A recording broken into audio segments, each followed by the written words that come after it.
National Weather Service in Charleston has issued a special marine warning for waters from Edisto Beach, South Carolina to Altamaha Sound out 20 nautical miles until 4:30 p.m. Eastern Daylight Time.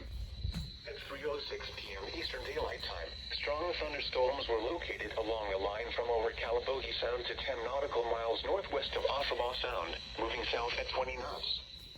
Hazard, wind gusts to 34 knots. Source, radar indicated. Impact, small craft could be damaged and briefly higher winds and suddenly higher waves.